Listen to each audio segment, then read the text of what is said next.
Praise the Lord, praise the Lord, praise the Lord.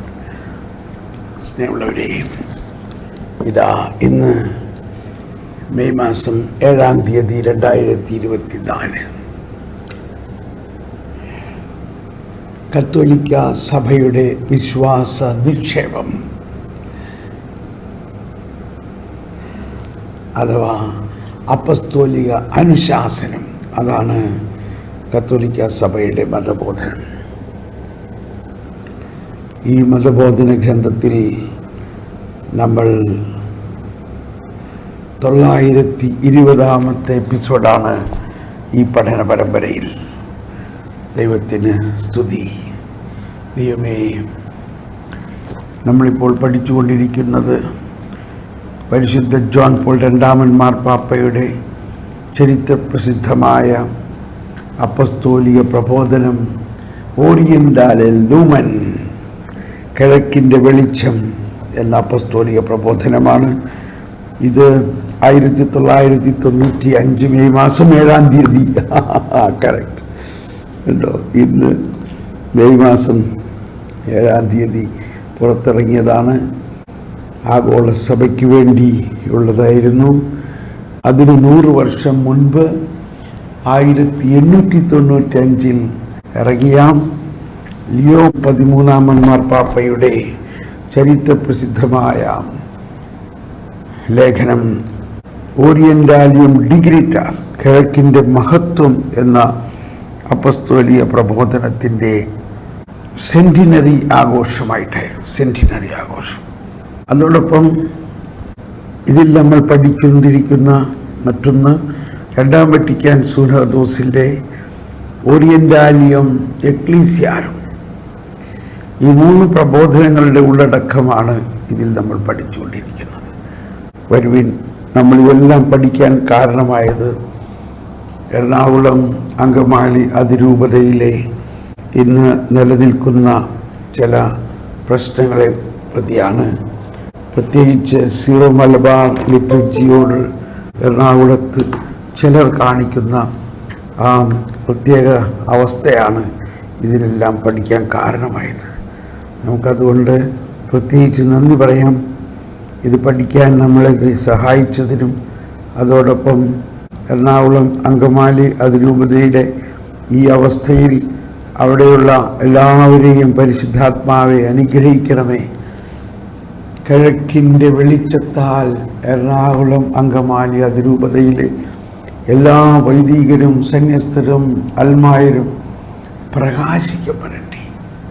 സഭയോട് ചേർന്ന് നിൽക്കാനും സഭാപ്രബോധനങ്ങൾ അനുസരിക്കാനും സഭാ പിതാവിൻ്റെ നേതൃത്വത്തിലും പ്രത്യേകമായി മാർപ്പാപ്പ നടത്തിയ സന്ദേശവും എല്ലാം ഉൾക്കൊണ്ടുകൊണ്ട് അവർ എളിമപ്പെടാനും ഈ രഹസ്യം മനസ്സിലാക്കാനും ഇടയാകട്ടെ എന്ന് നമുക്ക് പ്രാർത്ഥിക്കാം. വരുവിൻ, നമുക്കെല്ലാവർക്കും പ്രാർത്ഥിക്കാം. സ്വർഗസ്ഥനായ ഞങ്ങളുടെ പിതാവേ, അങ്ങയുടെ നാമം പൂജിതമാകണമേ, അങ്ങയുടെ രാജ്യം വരണമേ, അങ്ങയുടെ തിരുമനസ്സ് സ്വർഗത്തിലെ പോലെ ഭൂമിയിലുമാകണമേ. അന്നു വേണ്ട ആഹാരം ഇന്ന് ഞങ്ങൾക്ക് നൽകണമേ. ഞങ്ങളോട് തെറ്റ് ചെയ്യുന്നവരോട് ഞങ്ങൾ ക്ഷമിക്കുന്നത് പോലെ ഞങ്ങളുടെ തെറ്റുകൾ ഞങ്ങളോട് ക്ഷമിക്കണമേ. ഞങ്ങളെ പ്രലോഭനങ്ങളിൽ ഉൾപ്പെടുത്തരുതേ, ദുഷ്ടാരൂപിയിൽ നിന്ന് ഞങ്ങളെ രക്ഷിക്കണമേ. എന്തുകൊണ്ടെന്നാൽ രാജ്യവും മഹത്വവും എന്നേക്കും അങ്ങയുടേതാകുന്നു. ഇന്നലെ നമ്മൾ പഠിച്ചുകൊണ്ടിരുന്നത് 12-ാമത്തെ ഖണ്ഡികയാണ്. ആ 12-ാമത്തെ ഖണ്ഡികയിൽ അതിൻ്റെ ആദ്യം മുതൽ ഒന്നുകൂടി വായിക്കുകയാണ്.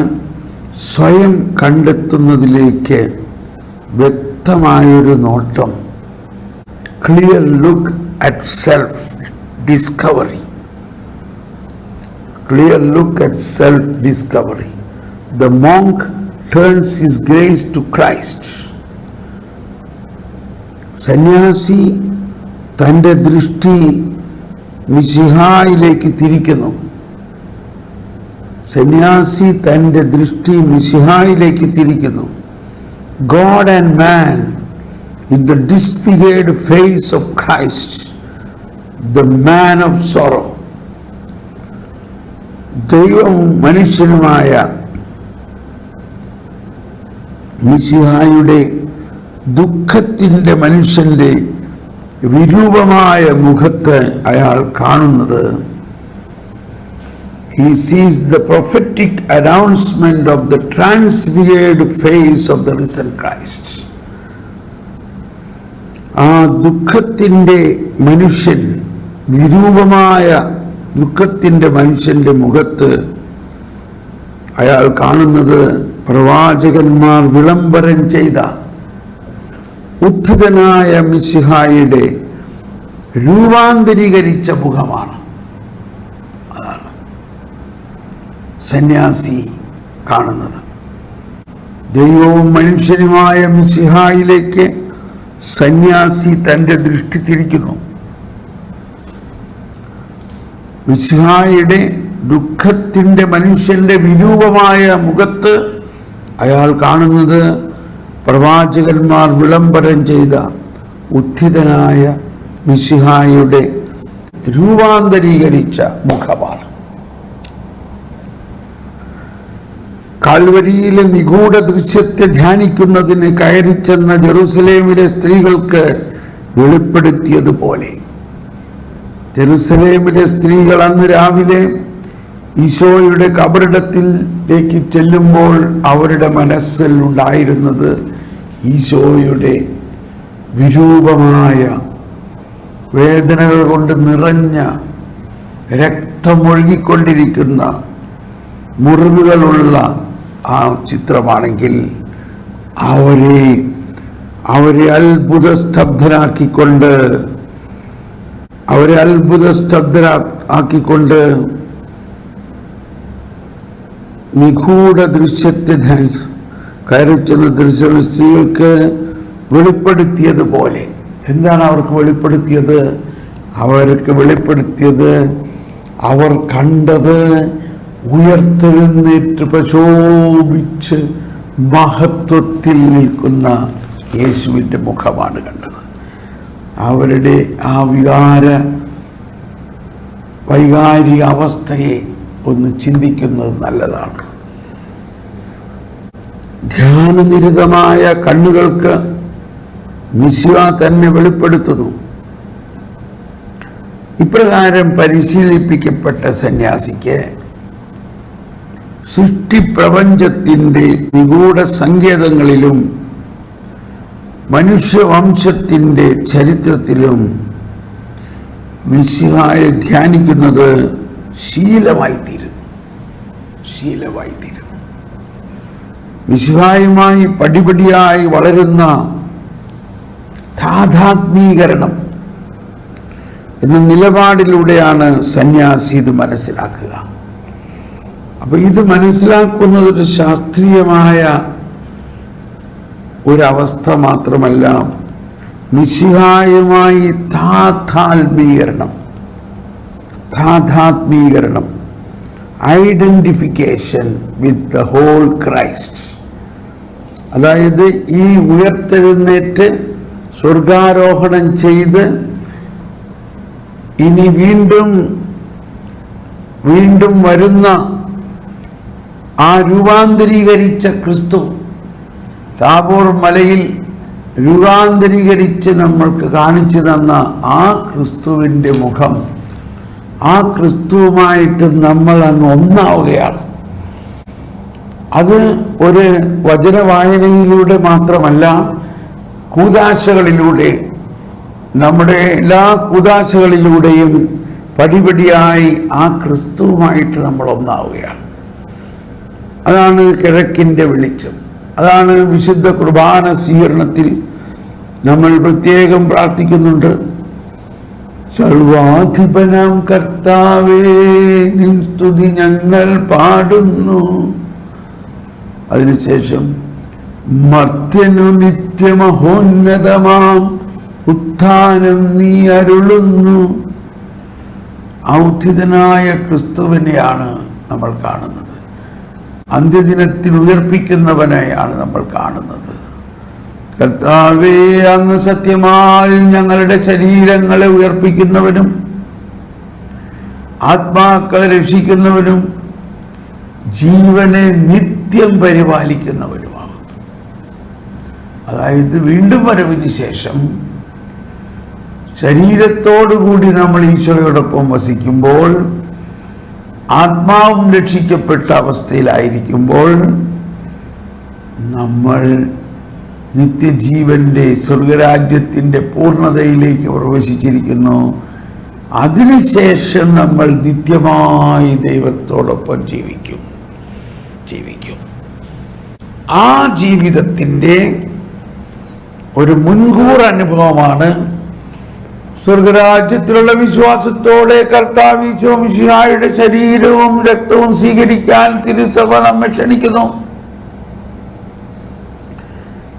സ്നേഹമുള്ളവരെ, ഇത് ഒരുപക്ഷെ ഞാൻ കുറച്ച് കൂടുതലായി റിപ്പീറ്റ് ചെയ്തോന്ന് എനിക്ക് സംശയമുണ്ട്. പക്ഷേ ഇന്നലെല്ലാം ഇത് ഉൾക്കൊണ്ടുകൊണ്ട് വിശുദ്ധ ബലി അർപ്പിച്ചപ്പോൾ എന്തെന്നില്ലാത്ത ഒരു അനുഭവമായിരുന്നു. പ്രത്യേകിച്ച് സിറോ മലബാർ കുർബാനയിലെ റൂഹാഷണ പ്രാർത്ഥനയിൽ വിശുദ്ധാത്മാവ് എഴുന്നള്ളി വന്ന് ഈ വിശുദ്ധ കുർബാനയിൽ ആവസിച്ച് ഇതിനെ വിശുദ്ധീകരിച്ച് ഇത് ഞങ്ങളുടെ പാപങ്ങളുടെ കടങ്ങളുടെയും മോചനത്തിനും സ്വർഗരാജ്യത്തിൽ നവമായ ജീവിതത്തിനും കാരണമാകട്ടെ. അതിനുശേഷം പറയാണ്, ശരീരത്തിൻ്റെ ഉയർപ്പിലുള്ള വലിയ പ്രത്യാശയ്ക്കും കാരണമാകട്ടെ. ശരീരത്തിൻ്റെ ഉയർപ്പിലുള്ള വലിയ പ്രത്യാശ, ആ പ്രത്യാശ അതാണ് താതാത്മ്യം. മിശിഹായുമായി പടിപടിയായി വളരുന്ന താതാത്മീകരണം. ഇവിടെ ഇന്നലെ നമ്മൾ വീണ്ടും വായിച്ചു 521 CCC 521. അതായത് ക്രിസ്തു തന്നെ നമ്മളിൽ വസിച്ചുകൊണ്ട് ഈ ക്രിസ്തുവിൻ്റെ ജീവിതം നമ്മളിൽ ക്രിസ്തു ജീവിക്കുന്നു. ക്രിസ്തു തന്നെ നമ്മളിൽ വസിച്ചുകൊണ്ട്, അതൊന്നുകൂടി എടുത്ത് വായിക്കാൻ തോന്നാണ്. സ്നേഹമുള്ളവരെ, നമ്മൾ വലിയ നിധി കണ്ടെത്തിയിരിക്കുന്ന ഒരു പ്രതീതിയാണ് എനിക്ക്. ക്രിസ്തു നമ്മളിൽ വസിച്ചുകൊണ്ട് 521. ക്രിസ്തു തൻ്റെ ജീവിതത്തിൽ അനുഭവിച്ചതെല്ലാം നാം നമ്മുടെ ജീവിതത്തിൽ അവിടത്തോട് അനുഭവിക്കുവാനായി അവിടുന്ന് നമ്മെ പ്രാപ്തരാക്കുന്നു. അതേ ജീവിതം അവിടുന്ന് നമ്മിൽ നയിക്കുകയും ചെയ്യുന്നു. ഓക്കെ, ഇനി നമുക്ക് തുടർന്ന് പഠിക്കാം. വർദ്ധമാനമായ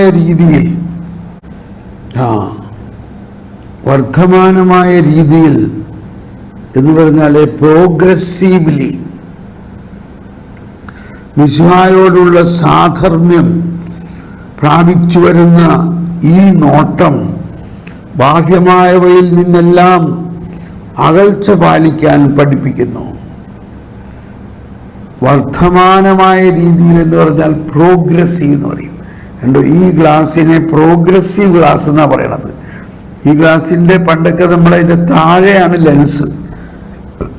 എന്നാൽ ഇപ്പം താഴത്തെ ലെൻസിൽ നിന്ന് മുകളിലേക്ക് പടിപടിയായിട്ട് അത് ഉയരുന്നു. അതിനാണ് പ്രോഗ്രസീവ്. അപ്പോൾ ഇവിടെ എഴുതിയിരിക്കുകയാണ്, this gaze progressively conformed to Christ. This learns detachment from externals, from the tumult of the senses.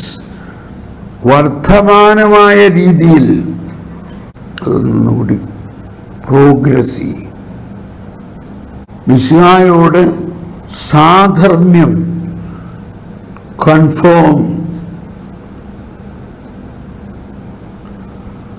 സാധർമ്മ്യം പ്രാപിച്ചു വരുന്ന ഈ നോട്ടം ബാഹ്യമായവയിൽ നിന്നെല്ലാം അകൽച്ച പാലിക്കാൻ പഠിപ്പിക്കുന്നു.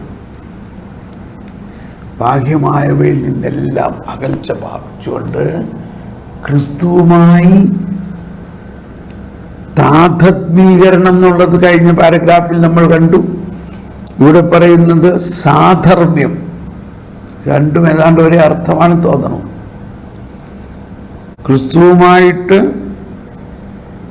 താതാത്മ്യീകരണം, ഇവിടെ സാധർമ്മ്യം പ്രാപിച്ചു വരുന്ന ഈ നോട്ടം ബാഹ്യമായവയിൽ നിന്നെല്ലാം അകൽച്ച പാലിക്കാൻ പഠിപ്പിക്കുന്നു.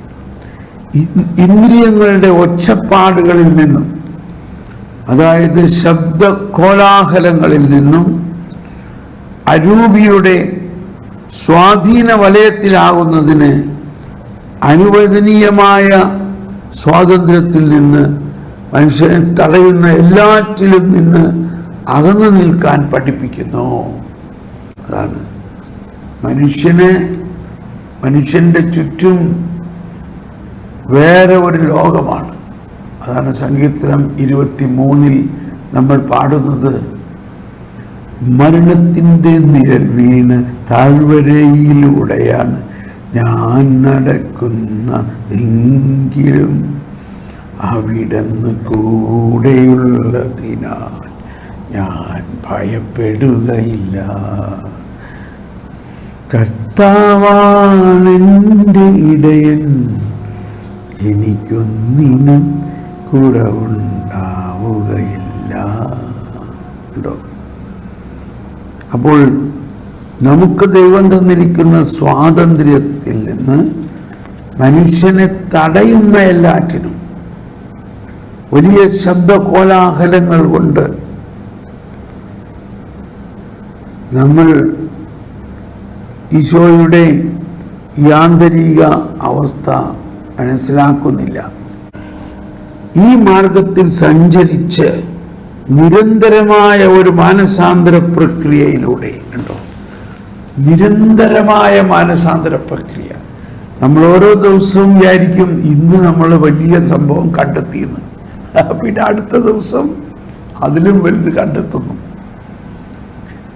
നിരന്തരമായ ഒരു മാനസാന്തര പ്രക്രിയയിലൂടെ മിശിഹായോട് അയാൾ അനുരഞ്ജനപ്പെടുന്നു, മിശിഹായുമായിട്ട് അങ്ങ് ഒന്നാകുന്നു. ഇന്നലത്തെ ഇവിടുത്തെ ഹിന്ദിക്കാരുടെ ധ്യാനത്തിൽ ഞാൻ പരിശുദ്ധാത്മാവിനെ കുറിച്ച് പറഞ്ഞപ്പോൾ ഞാൻ പറഞ്ഞുകൊണ്ടിരിക്കെ എൻ്റെ അകത്ത് വലിയൊരു അനുഭവം ഉണ്ടായത് ഇതാണ്. യേശുവിനെ മരിച്ചവരിൽ നിന്നും ഉയർപ്പിച്ചവന്റെ ആത്മാവ് നിങ്ങളിൽ വസിക്കുന്നുണ്ടെങ്കിൽ, അതായത് മരിച്ച യേശുവിന്റെ ശരീരം ഇങ്ങനെ കിടക്കുകയാണ്, ആ ശരീരത്തെ, ആ മരിച്ച യേശുവിനെ ആദം മുതലുള്ള സകല മരിച്ചവരുമായിട്ട് ഒന്നിപ്പിക്കുകയും മരിച്ചവരുടെ ഇടയിൽ നിന്നും ആ മരിച്ചു കിടക്കുന്ന ശരീരം അങ്ങനെ തടിയായിട്ട് അവിടെ കിടക്കാണ്. എന്നാൽ ഏതാനും നിമിഷത്തിനകത്ത് ആ ശരീരത്തിൽ പരിശുദ്ധാത്മാവിന്റെ പ്രവർത്തനത്തിലൂടെ ആ ശരീരം സ്ഥലകാല പരിസ്ഥിതികളെ അതിജീവിച്ച് അനാദി മുതൽ അനന്തത വരെയുള്ള രൂപാന്തരീകരിച്ച ആൽഫായും ഒമേഗായും ആ രൂപാന്തരീകരിച്ച അവസ്ഥയായി മാറ്റിയത് പരിശുദ്ധാത്മാവിന്റെ പ്രവർത്തനമാണ്. യേശുവിനെ മരിച്ചവരിൽ നിന്നും ഉയർപ്പിച്ചവന്റെ ആത്മാവ് നിങ്ങളിൽ വസിക്കുന്നുണ്ടെങ്കിൽ, യേശുക്രിസ്തുവിനെ ഉയർപ്പിച്ചവൻ, ഹല്ലേലൂയ, നിങ്ങളിൽ വസിക്കുന്നതിന്റെ ആത്മാവിലൂടെ നിങ്ങളുടെ മർത്യ ശരീരങ്ങൾക്ക് പുതുജീവൻ നൽകും. അതാണ് ഓരോ ദിവസവും നമ്മളിൽ സംഭവിക്കേണ്ടത്. ഓരോ ദിവസവും ഇതിൻ്റെ പ്രത്യേക ആഴങ്ങൾ മനസ്സിലാക്കിക്കൊണ്ട് ആ ഉയർത്തെഴുന്നേറ്റ കർത്താവിലും ആ കർത്താവിനെ ഉയർപ്പിച്ച പരിശുദ്ധാത്മാവിലും നമ്മളങ്ങ് കൊളുത്തി നമ്മുടെ ജീവിതം ആ പരിശുദ്ധാത്മാവ് നമ്മളെ രൂപാന്തരീകരിച്ച് ഉയർത്തെഴുന്നേറ്റ കർത്താവിൻ്റെ മഹത്വീകരിച്ച ശരീരം പോലെ രൂപാന്തരീകരിച്ച ഒരു പുതിയ സൃഷ്ടിയായി നമ്മൾ മാറിക്കൊണ്ടിരിക്കുന്നു. അതാണ് നിരന്തരമായ ഒരു മാനസാന്തര പ്രക്രിയയിലൂടെ മിശിഹായോട് അയാൾ അനുരഞ്ജനപ്പെടുന്നു. 647 സ്വന്തം പാപത്തെക്കുറിച്ചും കർത്താവിൽ നിന്നുള്ള തന്റെ അകൽച്ചയെക്കുറിച്ചുമുള്ള അവബോധം ഹൃദയസ്പർശിയായ പശ്ചാത്താപമായി തീരുന്നു.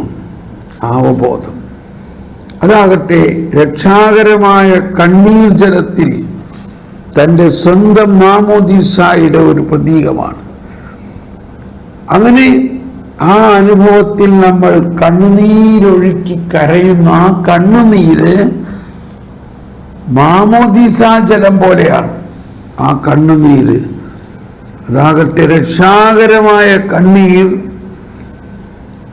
കണ്ണീർ ജലത്തിൽ തൻ്റെ സ്വന്തം മാമോദീസായുടെ ഒരു പ്രതീകമാണ്. താൻ അന്വേഷിക്കുകയും തനിക്ക് നൽകപ്പെടുകയും ചെയ്തിരിക്കുന്ന നിശബ്ദതയിലും ആന്തരിക സ്വച്ഛതയിലും എല്ലാ വ്യക്തതയും അവ്യക്തതയും ഒഴിവാക്കാൻ അയാൾ പഠിക്കുന്നു.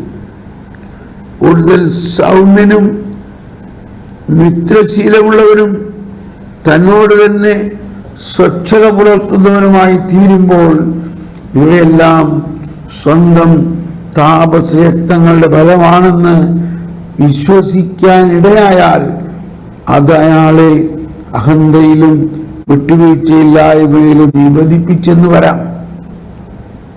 അതാണ് ഈ അനുഭവം നമ്മുടെ സ്വന്തമായ ഒരു കഴിവുകൊണ്ടും അല്ല.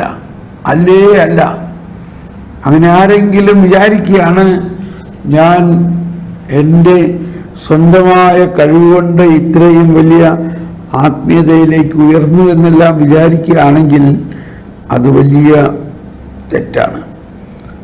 ആത്മീയ വിവേകം നിരന്തരമായ ശുദ്ധീകരണത്തിലൂടെ അയാളെ എളിമയും ശാന്തതയും ഉള്ളവനാക്കുകയും തന്നെ നിറയ്ക്കുന്ന സത്യത്തിൻ്റെ ചില വശങ്ങൾ മാത്രമേ തനിക്ക് കാണാൻ കഴിയൂ എന്ന് ബോധ്യപ്പെടുത്തുകയും ചെയ്യും. എന്തെന്നാൽ മണവാളന്റെ ദാനമാണിത്. അവിടുന്ന് മാത്രമാണ് സന്തോഷവും സാഫല്യവും. എന്തെന്നാൽ അത് മണവാളൻ തന്നെയാണ്. നമ്മുടെ ആത്മാവിനെ ഒരു മണവാട്ടിയെപ്പോലെ സ്നേഹിക്കുന്ന ഈശോ, ആ മണവാളൻ നമ്മളെ സ്വന്തമാക്കുമ്പോൾ ആ മണവാളനും മണവാട്ടിയും മണിയറയിൽ ആയിരിക്കുന്ന പോലെയുള്ള ഒരു ലയനം നമുക്കുണ്ടാകുമ്പോൾ ഉണ്ടാകുന്ന ആ ആനന്ദം, മല്ലനെ പോലെ പ്രസന്നതയോടെ അവൻ ഉണ്ടോ ഓട്ടമാരംഭിക്കുന്നു, മണവറയിൽ നിന്ന് മണവാളൻ എന്ന പോലെ സൂര്യനതിൽ നിന്നും.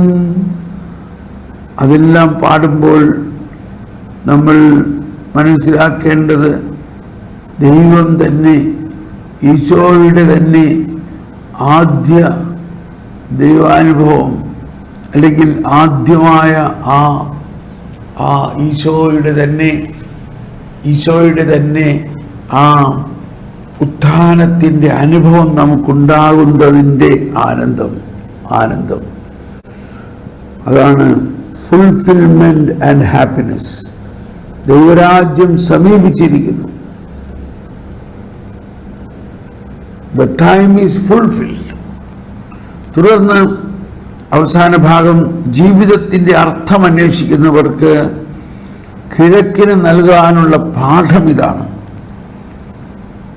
നമ്മളെ തന്നെ അറിയുക, സ്വയം അറിയുകയും സ്വതന്ത്രനാവുകയും ഈശോയാൽ സ്നേഹിക്കപ്പെടുകയും ചെയ്യുക. മൂന്ന് കാര്യങ്ങൾ. The person who is seeking the meaning of life, the East offers the school which teaches one to know oneself and to be free and loved by that Jesus who says, all those who are heavy laden come to me. സ്വയം അറിയുക, സ്വതന്ത്രനാവുകയും ഈശോയാൽ സ്നേഹിക്കപ്പെടുകയും ചെയ്യുക. ഈശോയാൽ സ്നേഹിക്കപ്പെടുക ചെയ്യുക. അവിടെ അരുൾ ചെയ്യുന്നു, അധ്വാനിക്കുന്നവരും ഭാരം വഹിക്കുന്നവരുമായ നിങ്ങൾ എല്ലാവരും എൻ്റെ അടുക്കൽ വരുവിൻ, ഞാൻ നിങ്ങൾക്ക് ആശ്വാസം നൽകാം. നമ്മളുടെ അനുദിന ജീവിതത്തിൽ നമ്മളിൽ ഉണ്ടാകുന്ന എല്ലാ ഭാരവും കർത്താവ് ഏറ്റെടുത്തുകൊണ്ട് നമ്മൾക്കൊരു സ്വാതന്ത്ര്യം നൽകി ഈശോയാൽ സ്നേഹിക്കപ്പെടുന്ന ഒരു അനുഭവം നമുക്ക് നൽകി നമ്മളെ ആശ്വസിപ്പിക്കുന്നു. അധ്വാനിക്കുന്നവരും ഭാരം ചുമക്കുന്നവരും എൻ്റെ അടുക്കൽ വരുവിൻ, ഉയർത്തെഴുന്നേറ്റ മഹത്വീകരിക്കപ്പെട്ട് രൂപാന്തരീകരിക്കപ്പെട്ട ഞാനുമായി ഒന്നാകുവിൻ, ഞാൻ നിങ്ങളുടെ എല്ലാ ഭാരവും ഏറ്റെടുക്കും. ഇപ്പൊ പെട്ടെന്ന് മനസ്സിലേക്ക് വരുന്നത് സങ്കീർത്തനം 55:22 നിന്റെ ഭാരം കർത്താവിനെ ഏൽപ്പിക്കുക, അവിടുന്ന് നിന്നെ താങ്ങിക്കൊള്ളും. നിന്റെ ഭാരം കർത്താവിനെ ഏൽപ്പിക്കുക, അവിടുന്ന് നിന്നെ താങ്ങിക്കൊള്ളും. നീതിമാൻ. ഓക്കെ, ആന്തരിക സൗഖ്യം തേടുന്നവരോട് അവിടുന്ന് അന്വേഷണം തുടരുക എന്ന് പറയുന്നു. അവരുടെ ഉദ്ദേശം സംശുദ്ധവും അവരുടെ മാർഗം സത്യസന്ധവുമാണെങ്കിൽ മനുഷ്യഹൃദയത്തിൻ്റെ ആഴങ്ങളിൽ മുദ്രണം ചെയ്യപ്പെട്ടിരിക്കുന്ന പിതാവിൻ്റെ മുഖം തിരിച്ചറിയാൻ അവസാനം അവിടുന്ന് അനുവദിക്കും.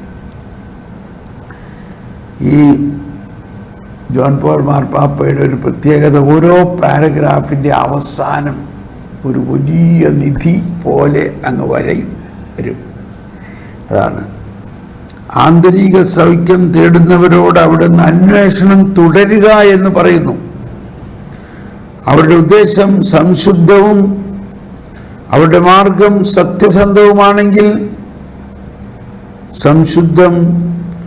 സത്യസന്ധവുമാണെങ്കിൽ മനുഷ്യഹൃദയത്തിൻ്റെ ആഴങ്ങളിൽ മുദ്രണം ചെയ്യപ്പെട്ടിരിക്കുന്ന പിതാവിൻ്റെ മുഖം തിരിച്ചറിയാൻ അവസാനം അവിടുന്ന് അനുവദിക്കും. പിതാവിൻ്റെ മുഖം, ദൈവം നമ്മെ സൃഷ്ടിച്ചിരിക്കുന്നത് ദൈവത്തിൻ്റെ തന്നെ ഛായയിലും സാദൃശ്യത്തിലുമാണ്. ആ ഛായയും സാദൃശ്യവും വികൃതമായി പാപം മൂലം 1701 കാറ്റക്കിസത്തിൽ 1701 ക്രിസ്തു പിതാവിൻ്റെയും അവിടുത്തെ സ്നേഹത്തിൻ്റെയും രഹസ്യത്തിൻ്റെ വെളിപ്പെടുത്തലിൽ തന്നെ മനുഷ്യനെ അവന് തന്നെ പൂർണ്ണമായി വെളിപ്പെടുത്തുകയും അവൻ്റെ പരമോന്നതമായ വിളിയെ പ്രകാശിപ്പിക്കുകയും ചെയ്യുന്നു. ഗൗഡിയം സ്പെക്ടൻഡിറ്റു. അദൃശ്യനായ ദൈവത്തിൻ്റെ ഛായയായ ക്രിസ്തുവിൽ സൃഷ്ടാവിൻ്റെ ഛായയിലും സാദൃശ്യത്തിലും മനുഷ്യൻ സൃഷ്ടിക്കപ്പെട്ടു. വീണ്ടെടുക്കുന്നവനും രക്ഷകനുമായ ക്രിസ്തുവിൽ ആദിപാപം മൂലം മനുഷ്യനിൽ വിരൂപമാക്കപ്പെട്ട ദൈവിക ഛായ ദൈവത്തിൻ്റെ കൃപാവരത്താൽ അതിൻ്റെ ആദിമ സൗന്ദര്യത്തിൽ പുനഃസ്ഥാപിക്കപ്പെടുകയും ശ്രേഷ്ഠമാക്കപ്പെടുകയും ചെയ്യുന്നു. അതാണ് സൃഷ്ടിക്കപ്പെട്ട വീണ്ടെടുക്കുന്നവൻ രക്ഷകൻ ക്രിസ്തുവിൽ ആദിപാപം മൂലം മനുഷ്യരിൽ വിരൂപമാക്കപ്പെട്ട ദൈവിക ഛായ, അതായത് പിതാവിൻ്റെ തന്നെ മുദ്ര, മനുഷ്യഹൃദയത്തിൻ്റെ ആഴത്തിൽ മുദ്രം ചെയ്യപ്പെട്ടിരിക്കുന്ന പിതാവിൻ്റെ മുഖം പിതാവിൻ്റെ മുഖം തിരിച്ചറിയാൻ അവസാനം അവിടുന്ന് അനുവദിക്കുന്നു. Price the Lord. നമുക്കിവിടെ നിർത്താം. നമുക്ക് സ്തുതിച്ച് നന്ദി പറയാം. അങ്ങനെ ആദി പാപം മൂലം ഛായ നമുക്ക് നഷ്ടപ്പെട്ടിട്ടില്ല, ഛായ വിരൂപമാക്കപ്പെട്ടിട്ടേ ഉള്ളൂ. ആ വിരൂപമാക്കപ്പെട്ട ഛായ പുത്രന്റെ വീണ്ടെടുപ്പിലൂടെ തിരിച്ചെടുത്തു കഴിയുമ്പോൾ നമ്മൾ വീണ്ടും പിതാവിൻ്റെ ആ സാദൃശ്യം, ദൈവപിതാവിൻ്റെ സാദൃശ്യം നമ്മളിൽ തെളിഞ്ഞ് നമുക്ക് കാണും. Praise the Lord, praise the Lord. സ്തുതിച്ചുകൊണ്ട് നമുക്ക് പ്രാർത്ഥിക്കാം. Hallelujah, hallelujah, hallelujah, hallelujah. Amen, amen, amen, amen. ഈ ബോധ്യത്തോടെ നമ്മൾ ഇന്ന് വിശുദ്ധ കുർബാന അർപ്പിക്കുകയും അതിൽ പടിപടിയായി വളരുകയും ചെയ്യുവിൻ. എല്ലാവർക്കും നന്ദി. Price the Lord. God bless you. Bye bye, bye bye, bye bye.